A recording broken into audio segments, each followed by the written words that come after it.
बिस्मिल्लाहिर्रहमानिर्रहीम अस्सलाम वालेकुम। और आज हमारा लेक्चर 5 है और इसके अंदर हम जॉन लॉक की पॉलिटिकल फिलोसफी पे बात करेंगे।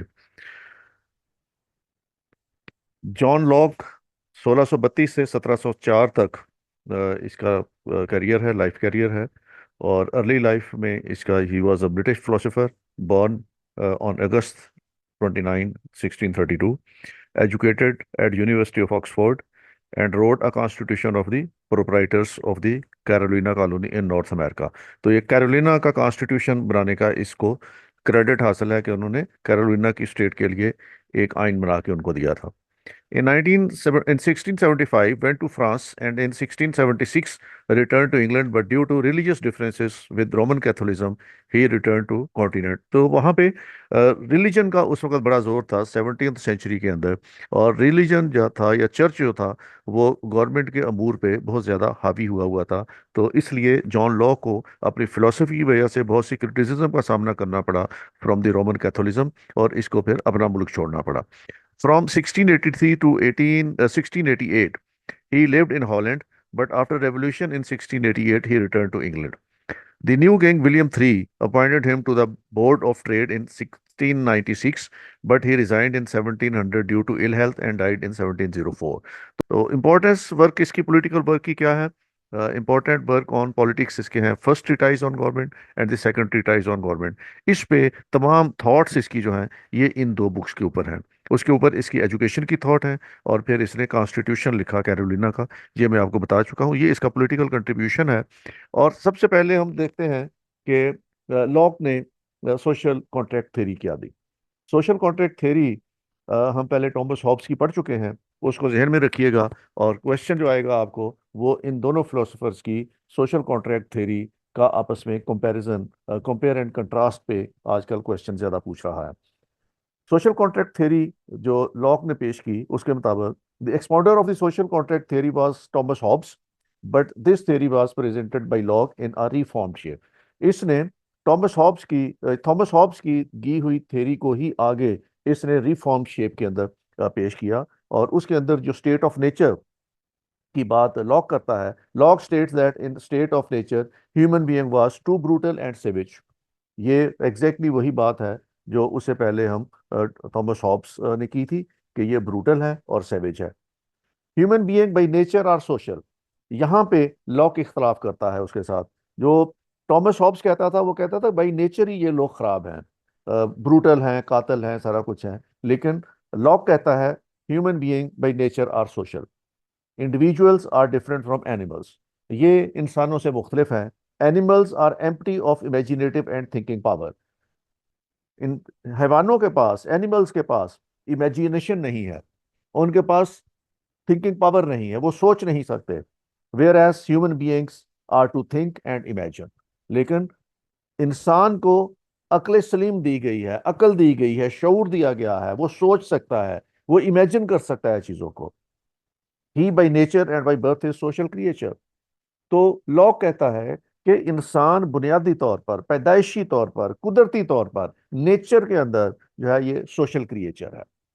When the first human being was created he was in search of his companion.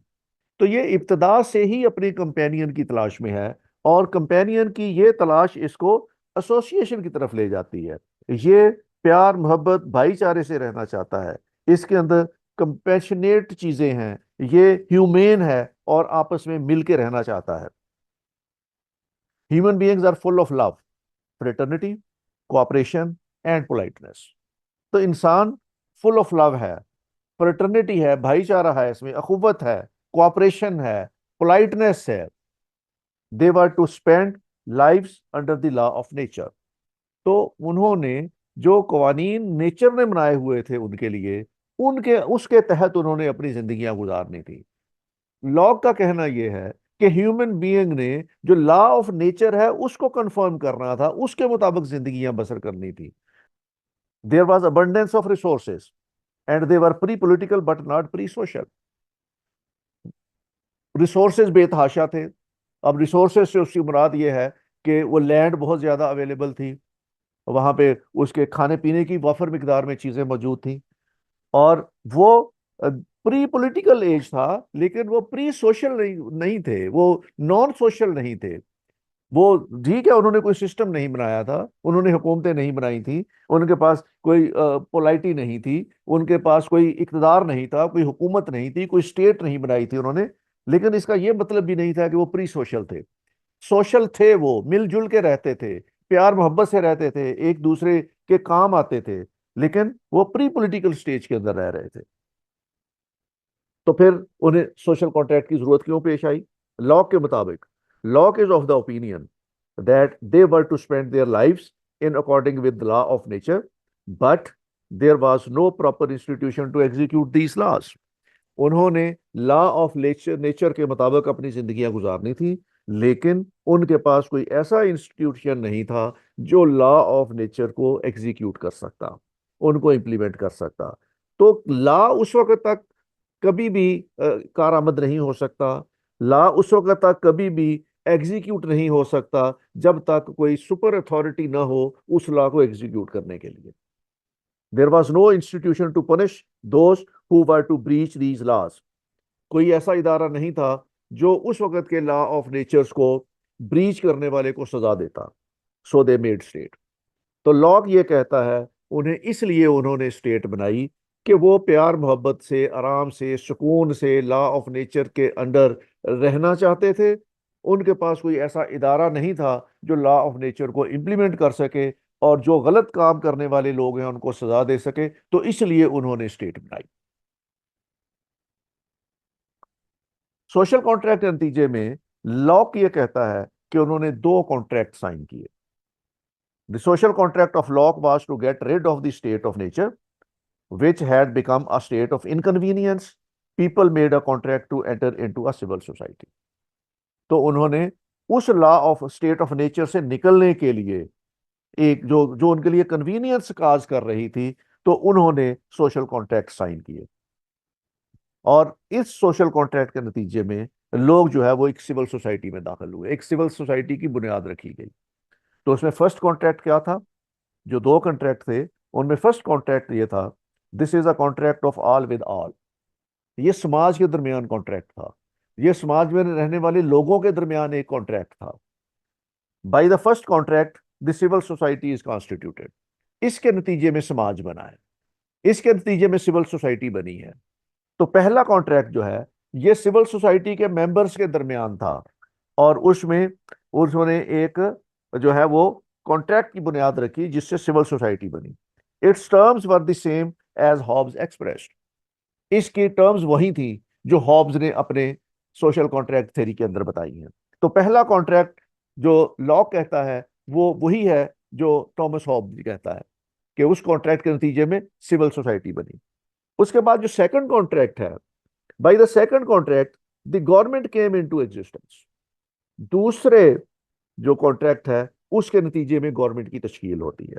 This contract is step to the drawing up of a trust which creates government as a power to act for certain needs। तो जो दूसरा contract है उसके नतीजे में government बनी है, और इस गवर्नमेंट को उन्होंने वो पावर्स दी हैं और ताकि वो उस तरीके से काम कर सके जो उन्होंने सिविल सोसाइटी बनानी है उसके जो मकासद रखे थे, उसके लिए फिर ये गवर्नमेंट काम करे। The ruler is trusted various duties and he is responsible to people for his functions. तो जो रूलर है, जो गवर्नमेंट चलाएगा, उसके लिए फिर उन्होंने कुछ ड्यूटीज मुकर्रर कर दी, और वो फिर अवाम को उन्होंने उसको रिस्पॉन्सिबल बना दिया।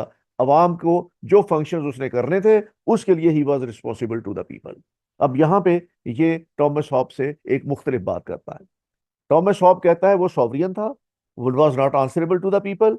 यहाँ लॉक कहता है कि चूंकि उसको कुछ ड्यूटीज दी गई थी परफॉर्म करने के लिए, और उन ड्यूटीज के लिए he was responsible to the people for those functions. तीसरी चीज जो इसमें कहता है कॉन्ट्रैक्ट में, दैट इज द कॉन्सेंट।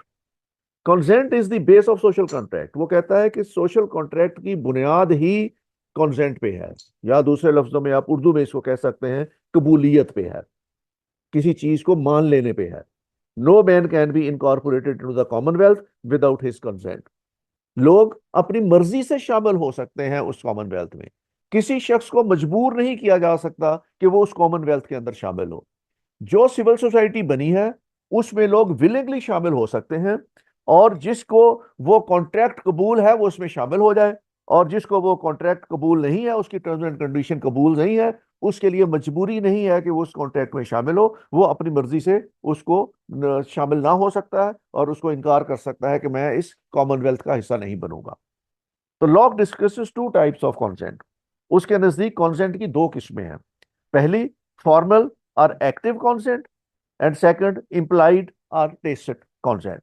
तो ये दो कॉन्सेंट्स में से, if the consent is implied और tacit, the individual are at liberty to depart and to organize and to begin a new order in any part of the world they can find free or unpossessed। तो जिसके implied या tacit consent है, तो वो चाहे तो वो society छोड़ के जा सकता है, दुनिया के किसी ऐसे हिस्से में चला जाए जहां पे जाके अपनी दुनिया अलग आबाद कर ले। जो इस कॉन्ट्रैक्ट का हिस्सा नहीं बनना चाहता, वो समाज छोड़ दे, वो सोसाइटी छोड़ दे, वो किसी और जगह चला जाए, वहां जाके अपना समाज बना ले और उसके अपने रूल्स मुतय्यन कर ले। If the consent is formal, अगर वो कॉन्सेंट फॉर्मल है, they are oblige to be and remain subject to it, तब उन्होंने तमाम कवानीन पे अमल करना है, तो उन्होंने उसको सबमिट करना है। Locke's contract is based on formal consent and as such it remains essential binding. तो लॉ कहता है कि समाज का हिस्सा वही लोग बन सकेंगे जो इस कॉन्ट्रैक्ट को फॉर्मली कॉन्सेंट करेंगे और इसका हिस्सा बनने के लिए अपनी फॉर्मल कॉन्सेंट जाहिर करेंगे, वही इसका हिस्सा बन सकेंगे। और जो हिस्सा बन जाए इसका कॉन्सेंट का, they will be permanent. He who has signed it can never be in a liberty of the state of nature. जो इसको साइन कर देगा वो फिर दोबारा कभी स्टेट ऑफ नेचर में नहीं जाएगा, अपनी मनमानी नहीं करेगा, उसको सरेंडर करना पड़ेगा टू द स्टेट, और जो स्टेट रूल्स और रेगुलेशन बनाएगी उसको उसके मुताबिक जिंदगी गुजारनी पड़ेगी। It is individuals obligation to remain until death brings release. जब तक उसकी मौत वाकया नहीं हो जाती, जब तक वो जिंदा है, उसने जो कॉन्सेंट दे दी है स्टेट के लिए वो उसका पाबंद है, फिर वो उस कॉन्सेंट से बाहर नहीं जा सकता। Is permanent. ये नहीं हो सकता कि वो कॉन्सेंट दे और 2-4 साल के बाद कहे कि अब मैं अपनी कॉन्सेंट वापस लेता हूं, अब मैं इस सिविल सोसाइटी का हिस्सा नहीं बनना चाहता। Once he joins the civil society by agreeing those contracts, दो कॉन्ट्रैक्ट जो है वो ज्वाइन करेगा, तो फिर उसकी जो कॉन्सेंट होगी दैट वुड बी परमानेंट। वो फिर मौत के पार जाके ही खत्म होगी, उससे पहले वो अपनी कॉन्सेंट को कैंसिल नहीं कर सकता। No surrender of rights. आपको याद होगा थॉमस हॉब्स कहता था कि वो अपने राइट सरेंडर कर देता है टू दी सॉवरियन, लेकिन लॉ कहता है there is no surrender of rights. वो राइट सरेंडर नहीं करेगा। Men don't surrender their rights which they possess in the state of nature. जो स्टेट ऑफ नेचर में उनके राइट्स थे, वो राइट कभी भी वो सरेंडर नहीं करेगा। It is rather for the safety and protection of these rights that the authority is constituted. तो जो अथॉरिटी कॉन्स्टिट्यूट की जाती है वो उन राइट्स को प्रोटेक्ट करने के लिए की जाती है जो उसको स्टेट ऑफ नेचर में अवेलेबल होते थे। Hence the consent is no more than a surrender of certain rights and power whereby man's remaining right will be protected and preserved. तो लॉ बड़ा क्लियर है इस मामले में कि वो अपने तमाम राइट सरेंडर नहीं करता, वो चंद एक राइट सरेंडर करता है और बाकी के राइट जो है उसके वो प्रोटेक्ट हो जाते हैं। तो that is surrender of certain rights and protection of all other rights.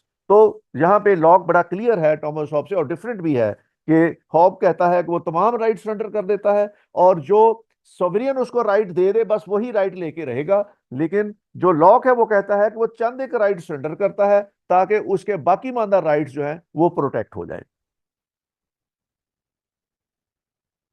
हमने टॉमस हॉब्स को पढ़ा था, वो कहता था कि उसको रिवॉल्ट करने का इख्तियार नहीं है।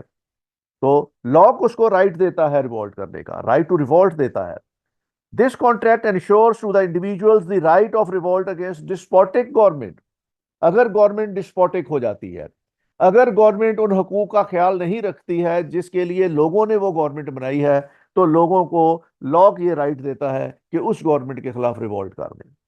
The king may be deposed by the people if he becomes paralysed, weak in reason, health, bravery, and qualification, or faces lack of confidence in his subject.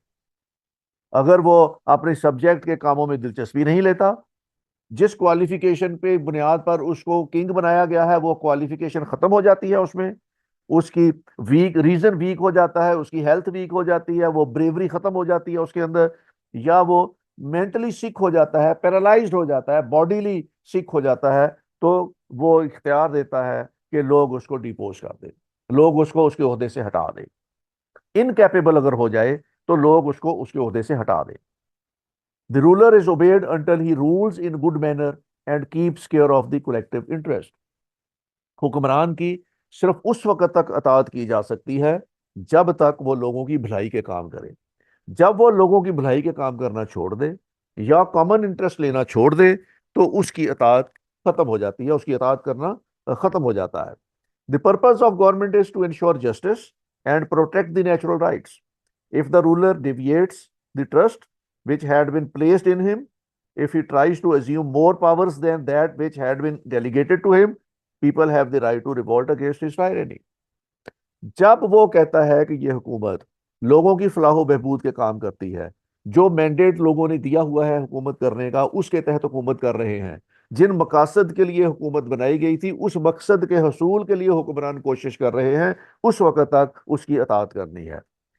जब वो हुकूमत टायरेनी में बदल जाए तो फिर अवाम के पास ये इख्तियार है कि वो उसके खिलाफ रिवॉल्ट कर दें। रिवॉल्ट की बुनियाद वो जो डिवाइन थ्योरी है उसकी निगेशन पे करता है। डिफाइन थ्योरी ये है कि स्टेट अल्लाह ताला ने क्रिएट की है और हुक्मरान अल्लाह ताला ने चुने हैं, और बाकी लोग उस स्टेट की भी अताअत करें और उस हुक्मरानों की भी अताअत करें। तो लॉक ने इसकी निगेशन की है। Theory of contract of Locke was contrary to the theory of divine right. The concept of social contract reduced the absolute ruler to a position of equality with the subject. तो Locke उसको हुक्मरान को किसी भी तरीके से absolute authority नहीं दे रहा, उसको एब्सोल्यूट रूलर नहीं मान रहा। वो कहता है ये लोगों में से ही है और ये इक्वालिटी की बेसिस पे है, पोजीशन ऑफ इक्वालिटी की है इसकी विद दी सब्जेक्ट।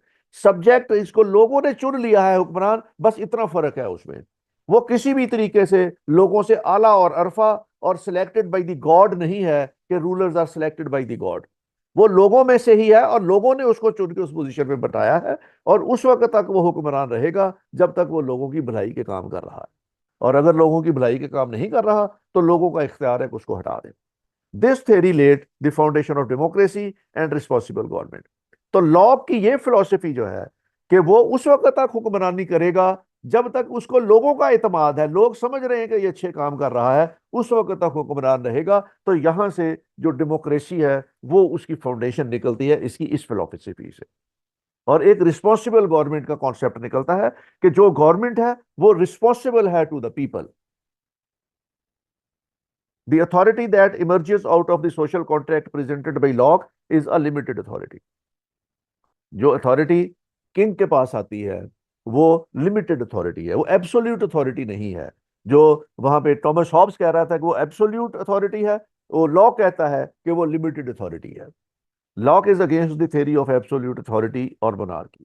तो लॉक एब्सोल्यूट अथॉरिटी देने के खिलाफ है, वो उतनी ही अथॉरिटी देता है कि जहां तक वो लोगों की फलाह के काम कर रहा है उस वक्त तक वो हुक्मरान है। जब वो टायरेनी में बदलने की कोशिश करता है तो फिर वो लोगों का एतमाद खो देता है, तो उसको फिर मुनार्क रहने का कोई हक नहीं है। लॉक इंडिविजुअलिज्म पे बात कर रहा है। Lock is great proponent of personal rights. वो पर्सनल राइट्स की बात कर रहा है, इंडिविजुअलिज्म की बात कर रहा है। He envisages two rights: collective duties and rights of societies, state and nations, and some personal rights of the individual। तो राइट्स को दो हिस्सों में तकसीम कर रहा है, एक कलेक्टिव ड्यूटीज एंड राइट्स है और दूसरी इंडिविजुअल के राइट्स है। और इंडिविजुअल के राइट्स जो है, लॉक उन फिलोसोफर्स में से है जो इंडिविजुअल्स के राइट को ज्यादा प्रेफरेंस देते हैं, इसलिए इसको हम इंडिविजुअलिज्म कहते हैं। इंडिविजुअलिज्म वो स्टेट्स हैं जहां पे ह्यूमन राइट्स को ज्यादा फोकियत दी जाती है और स्टेट की अथॉरिटी जो है वो सरेंडर करती है before the human rights of the people, human rights of the individual.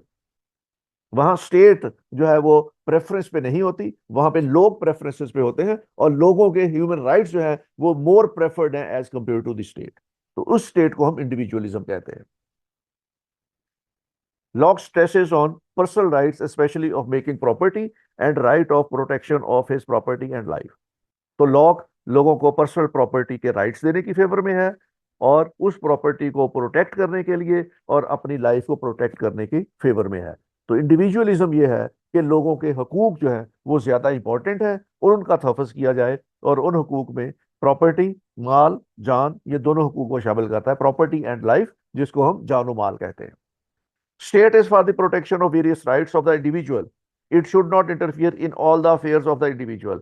तो इंडिविजुअलिज्म क्या है उसका, लॉक का, कि लॉक का इंडिविजुअल ये है कि स्टेट का पर्पस ये है कि लोगों के राइट का तहफ़्फ़ुज़ करे, और स्टेट लोगों के राइट्स के अंदर, इंडिविजुअल के अफेयर्स के अंदर इंटरफियर ना करे। स्टेट की कम से कम इंटरफियरेंस हो लोगों के मामलात में, और जो लोगों के राइट्स हैं, स्टेट का पर्पस ये है कि उनके राइट्स का तहफ़्फ़ुज़ किया जाए। तो ये इंडिविजुअलिज्म की जो आगे उसकी एक्सप्लेनेशन है वो लॉक इस तरह कर रहा है कि स्टेट रिस्पॉन्सिबल हो for giving the protection to the rights of the people, और उसमें इंडिविजुअल जो है उनके राइट्स का तहफ़्फ़ुज़ किया जाए, और स्टेट लोगों के जो मसाइल हैं या लोगों के जो इंटरपर्सनल रिलेशंस हैं उनमें स्टेट किसी किस्म की मुदाखलत ना करे। Locke emphasize on the rule of majority. Locke emphasizes on individual. Individuals are to form state, and these individuals are collectively in need of protection. Protection is collectively provided through laws, and laws are always not unanimously accepted. अब वो कहता है कि जो लोगों के rights हैं उनका तहफ़्फ़ुज़ सिर्फ कानून के जरिए ही हो सकता है, कि ऐसे कानून बना दिए जाएं जिससे लोगों के हकूक का तहफ़्फ़ुज़ हो सके। और लेकिन क्या लोग जो है वो किसी एक बात पे मुत्तफिक हो सकते हैं?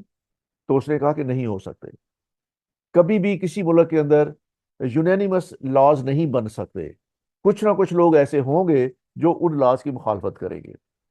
तो फिर ऐसी सूरत में अगर लोग किसी लॉ के ऊपर मुत्तफिक ना हो तो फिर क्या किया जाए? अगर पूरा मुआशरा किसी एक बात के ऊपर मुत्तफिक ना हो तो फिर क्या किया जाए?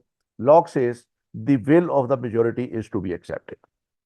तो उसमें जो अक्सरियत है उनकी राय का एहतराम किया जाए। अगर लाज बनाने हैं, लोग दो ग्रुपों में तकसीम हो गए हैं, तो पहली स्टेज पे कोशिश की जाए कि वो ऐसे लाज बनाएं जो यूनानिमस हों। अगर यूनानिमस लाज नहीं बन सकते तो फिर जो मेजॉरिटी जिस तरह के लाज चाहती है वो लाज बना दिए जाए।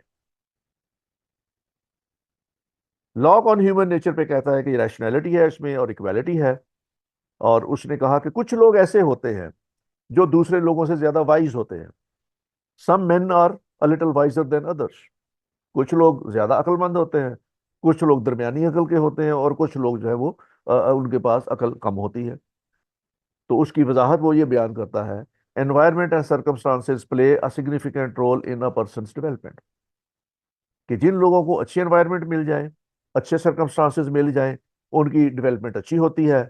Mental and moderate abilities are largely result of the experience. और जिन लोगों को अच्छी खुशगवार जिंदगी मिल जाए, उनको अपॉर्चुनिटी मिल जाए टू डेवलप देमसेल्व्स, उनकी मेंटल और मॉरल एबिलिटी रिफाइन हो जाती हैं, पॉलिश हो जाती हैं, वो अच्छे वाइज लोग बन जाते हैं। और जिनको ये अपॉर्चुनिटी ना मिले कि वो अपनी मेंटल और मॉरल एबिलिटीज को रिफाइन कर सकें, तो वो निस्बतन कम अक्लमंद होते हैं। तो ये वो कहता है कि एनवायरनमेंट जो है वो इन्फेक्ट करते हैं ह्यूमन बीइंग्स के ऊपर, उनकी ग्रोथ के ऊपर, उनकी मेंटल अप्रोच के ऊपर, और उनकी मॉरल एबिलिटीज के ऊपर एनवायरनमेंट इन्फ्लुएंस रखता है। फिर उसने यूटिलिटेरियनिज्म पे बात की। Humans are utilitarian. The object of all human action is to substitute pleasure for pain. हर शख्स खुशगवार जिंदगी गुजारना चाहता है, हर शख्स खुशियां एंजॉय करना चाहता है, हर शख्स दुखों से और गमों से निजात हासिल करना चाहता है। तो इसको वो यूटिलिटेरियनिज्म कहता है। इंसान बेसिकली वो कहता है कि वो एक हैप्पी लाइफ गुजारना चाहता है, एक मुतमिन जिंदगी गुजारना चाहता है। तो उसको यूटिलिटेरियनिज्म कहते हैं कि खुशगवार जिंदगी, प्लेयरेबल जिंदगी, जिसमें दुख ना हो, तकलीफें ना हो, गम ना हो, और उसके कोई एहसास उसको इस तरह का ना हो, डेप्रीविएशन ना हो किसी किस्म की, तो उसको यूटिलिटेरियनिज्म कहते हैं। तो स्टेट ऑफ नेचर पे मैंने आपकी बात कर ली है, कोऑपरेटिव है, फ्रेंडली है, एनवायरनमेंट है, no one to harm others in his life, health, liberty and possession. वो कहता है कोई शख्स दूसरे शख्स के मामलात में मदाखलत ना करे, उसको तकलीफ ना पहुंचाए, उसको दुख ना दे, उसकी लाइफ के अंदर इंटरफियर ना करे, उसकी हेल्थ के अंदर इंटरफियर ना करे, उसकी लिबर्टी के अंदर इंटरफियर ना करे, उसके जो माली मामलात हैं, उसकी जो जायदाद है, जो प्रॉपर्टी है, जो पोजेशन है उसका, उसके अंदर इंटरफियर ना करे। हर शख्स अपनी अपनी लिबर्टीज को एंजॉय करे और किसी दूसरे की लिबर्टी के अंदर किसी किस्म की इंटरफेरेंस ना करे। तो लॉक नेचुरल राइट्स की बात कर रहा है। इन state of nature people had natural rights, people derive certain rights, right to life, liberty, and property. These rights ensure that no man may rightfully interfere with the life, liberty, or property of another. तो ये natural laws हैं कि इसमें आपके पास life है, आपके पास liberty है, आपके पास प्रॉपर्टी है, और कोई शख्स दूसरे के इन राइट्स के अंदर बेजा मुदाखलत ना करे। Locke says that natural right is the moral right established by divine and discoverable by reason.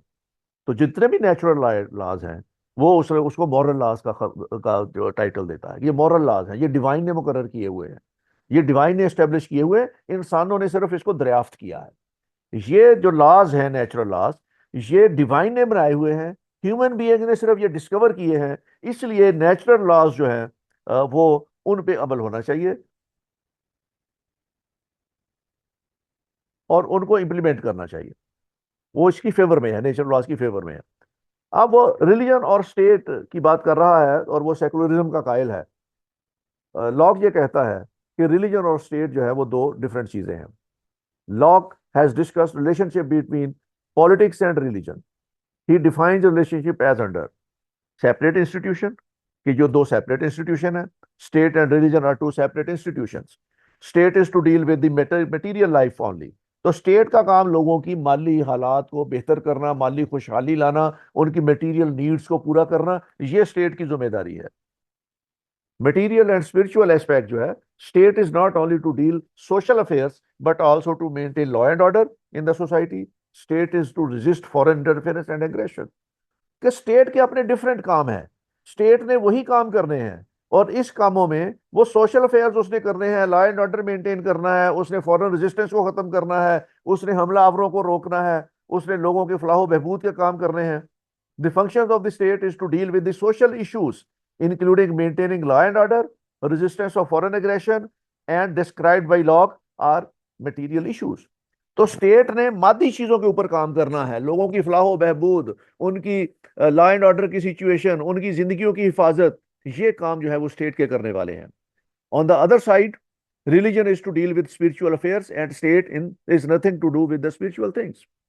दूसरी तरफ रिलीजन ने जो काम करने हैं वो लोगों की स्पिरिचुअल अफेयर्स के सिलसिले में काम करने हैं, और उसमें स्टेट कोई अमल कोई किसी किस्म की कोई इंटरफेरेंस नहीं कर सकती।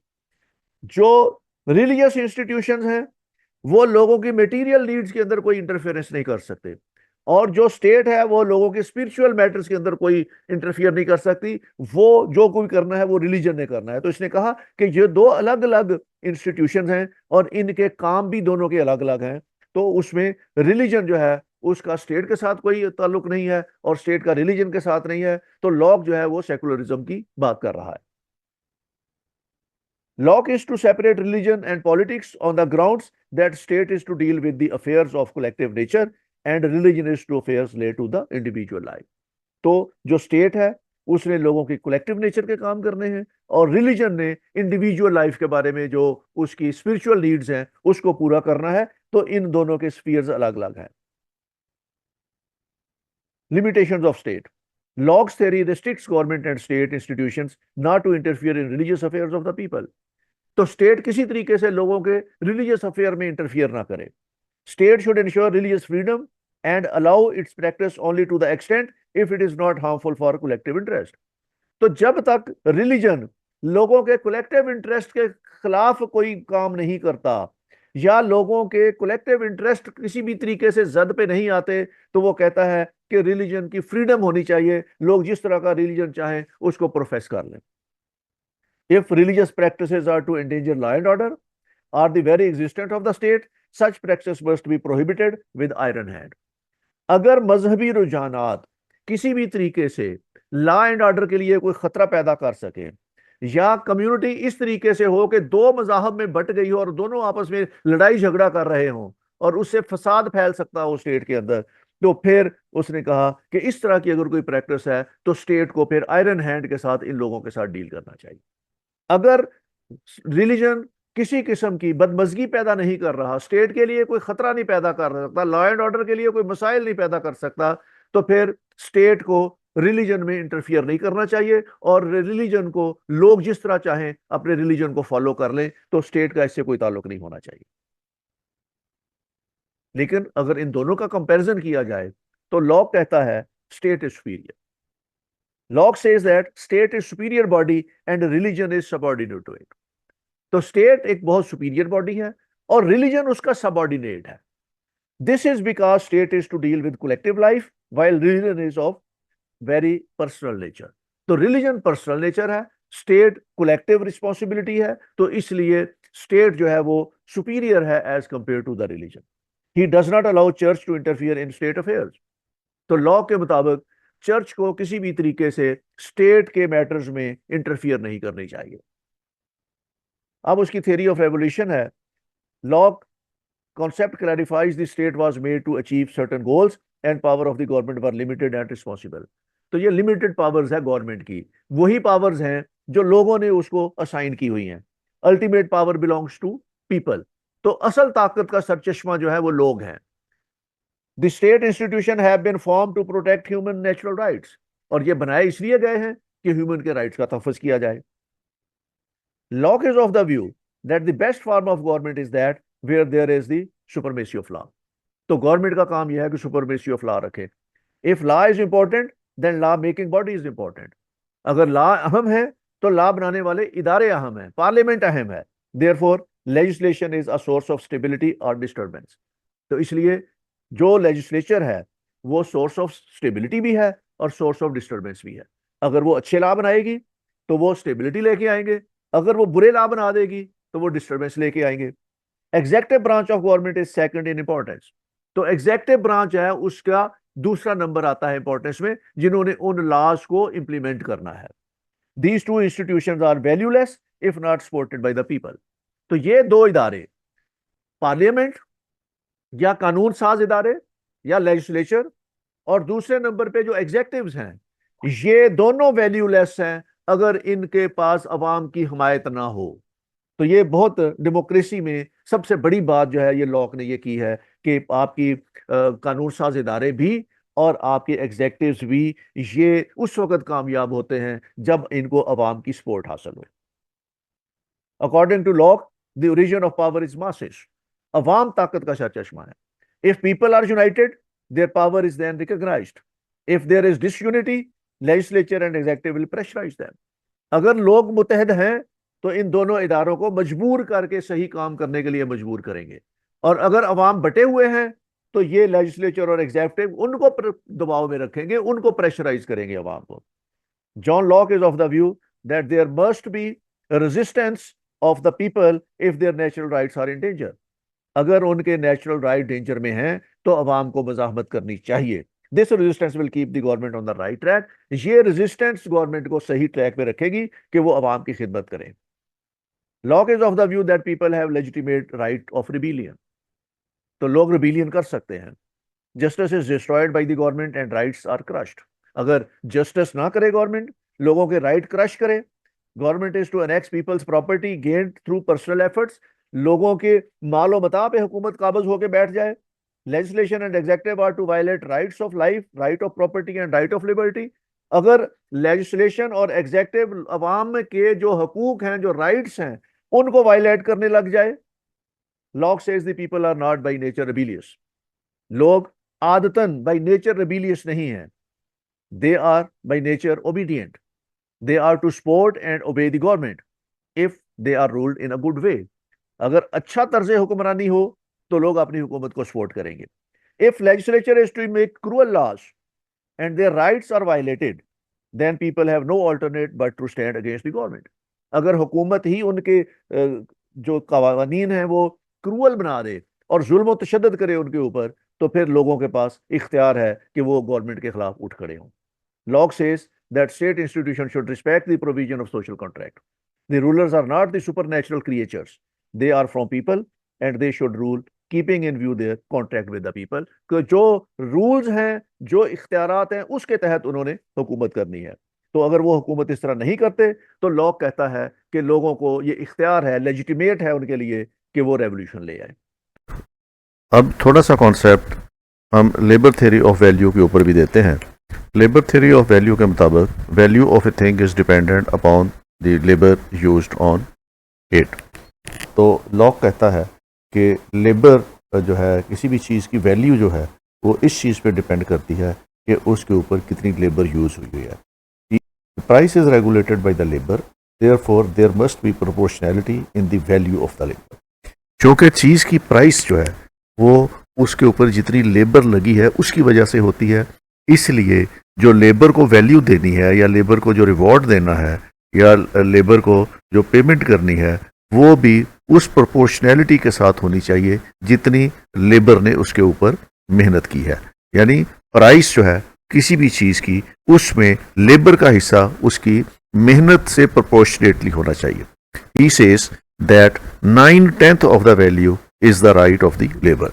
तो जितनी भी वैल्यू एडिशन हुआ है किसी चीज़ में, उसमें लेबर का हिस्सा 9/10 होना चाहिए, यानी 9 हिस्से जो है वो लेबर को जाना चाहिए और 1 हिस्सा जो है वो ओनर को जाना चाहिए। तो यहाँ पे लॉ को ये कहने की ज़रूरत क्यों पेश आई कि इसको 9/10 देना चाहिए, क्योंकि उसके दौर में वहाँ पे लेबर्स का एक्सप्लॉयटेशन होती थी और उस एक्सप्लॉयटेशन की बेसिस पे लेबर को कम रिवॉर्ड दिया जाता था और जो ओनर होता था, इन्वेस्टर होता था, वो तमाम प्रॉफिट अपने पास रख लेता था। इसलिए उसको लेबर थ्योरी ऑफ वैल्यू कहाँ पेश करनी पड़ी।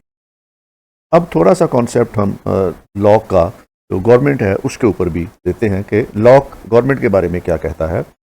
ओरिजिन ऑफ द गवर्नमेंट के बारे में लॉ के नज़रियात ये हैं। The origin of the government glisters in his concept of social contract theory. वो सोशल कॉन्ट्रैक्ट थ्योरी में उसने गवर्नमेंट के ओरिजिन के बारे में बड़ी डिटेल के साथ बात की है। He says state of nature was full of love and cooperation and people were to enjoy life under the law of the nature.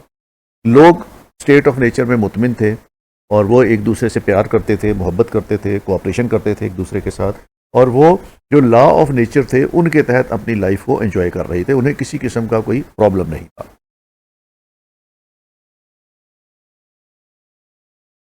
There was no institution to execute laws of the nature. लेकिन जो nature के laws थे उनको execute करने के लिए उनके पास कोई इंस्टीट्यूशन नहीं। ही क्लैरिफाइज द कॉन्सेप्ट ऑफ एग्जेक्टिव्स। तो इसलिए उसमें ये कॉन्सेप्ट दिया कि एग्जेक्टिव इसलिए बनाए गए थे कि जो लॉ ऑफ द नेचर हैं उनको इम्प्लीमेंट करें और जो लॉ ऑफ द नेचर की वायलेशन कर रहे हैं उनको सजाएं दें। There was no one to punish those who were to breach the law of nature, therefore they founded judiciary. तो ऐसे इदारे नहीं थे जो लॉ ऑफ द नेचर को वायलेट करने वालों को सजाएं दे सकें, इसलिए फिर उन्होंने पहले एग्जेक्टिव बनाए और उसके बाद फिर उन्होंने जुडिशरी बनाई ताकि उन लोगों को सजा दी जा सके। Legislature should put the draft before people for consent. तो लॉ का ये ख्याल है कि लेजिस्लेटिव जब भी कोई कानून बनाए तो उससे लोगों की मशावरत होनी चाहिए, लोगों से राय लेनी चाहिए, लोगों की कंसेंट लेनी चाहिए उस लॉ को बनाने में, उसके बाद लॉ बनाए जाएं। और लॉ का ख्याल ये है कि जब प्रोसीजर चल रहा हो लेजिस्लेशन का तो उसमें अवामुन्नास की राय शामिल होनी चाहिए और उस तरह के कवानीन बनाने चाहिए जिस तरह के लोग चाहते हैं कि उनके ऊपर कवानीन बनाए जाएं। अगर लोगों की ख्वाहिशात के मुताबिक कानून बनाया जाए, उनकी कॉन्सेंट से बनाया जाए, तो लोग उसको फिर फॉलो करेंगे, उसके अगेंस्ट नहीं जाएंगे या उसको ब्रेक नहीं करेंगे। तो मुआशरे में इस तरीके से जो क्राइम है वो भी कम होगा और जो गवर्नमेंट है वो भी स्ट्रेंथन होगी कि लोग लॉ को फॉलो कर रहे हैं।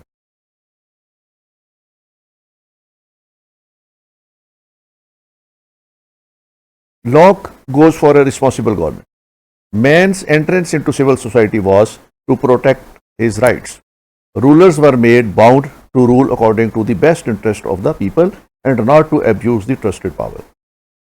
लॉक का ख्याल ये था कि लोग जब किसी गवर्नमेंट को इलेक्ट करते हैं तो वो फिर रूलर जो भी बनता है वो कम्युनिटी के या लोगों के बेस्ट इंटरेस्ट हैं उनको वॉच करने के लिए या उनको सिक्योर करने के लिए बनता है। Not to abuse the trust of power. हुक्मरान इसलिए नहीं बनाए जाते कि वो लोगों का जो ट्रस्ट है उसको अब्यूज करें।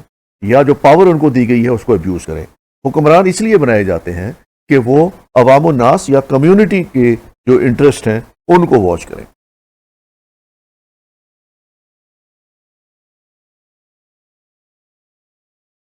Then Locke distinguishes state with the government, distinguishes state from the government. Locke is to distinguish between state and government. Contract was were two. Locke कहता है दो कॉन्ट्रैक्ट थे। First people established civil society और state. पहले contract के नतीजे में civil society बनती है या स्टेट बनती है। And second contract people made the government, और दूसरे कॉन्ट्रैक्ट में लोग उन लोगों को चुनते हैं जिन्होंने आगे जाके फिर गवर्नमेंट बनाई।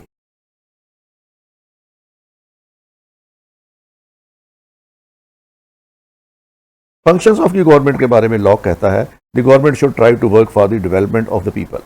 लोगों की फलाह बहबूद के काम करे। To provide security to its entire people from all types of dangers. लोगों को सिक्योरिटी प्रोवाइड करे, उनको जितने भी खतरात लाहक हैं उनका अजाला करे। To protect natural rights, government is to apply complete force. और लोगों के नेचुरल राइट्स के तहफ़्फ़ुज़ के लिए हुकूमत को तमाम फोर्स या तमाम सलाहियतें बरूए कार लानी चाहिए ताकि लोगों के नेचुरल राइट्स प्रोटेक्ट हों। Legislation is superior organ and it should not delegate its power to any other organ. तो लेजिस्लेशन सबसे ज़्यादा बड़ा इदारा है, सुप्रीम है, सुपीरियर है, इसलिए इसको अपनी पावर्स किसी को डेलीगेट नहीं करनी चाहिए और ना किसी को ये इख्तियार देना चाहिए या हक देना चाहिए कि वो इनकी पावर्स में इंटरफियर करे। Executives may issue ordinance in its absence, और अगर लेजिस्लेचर काम नहीं कर रही या लेजिस्लेचर अवेलेबल नहीं है तो फिर लॉ कहता है कि एग्जेक्टिव्स को ऑर्डिनेंस इशू करने का इख्तियार होना चाहिए।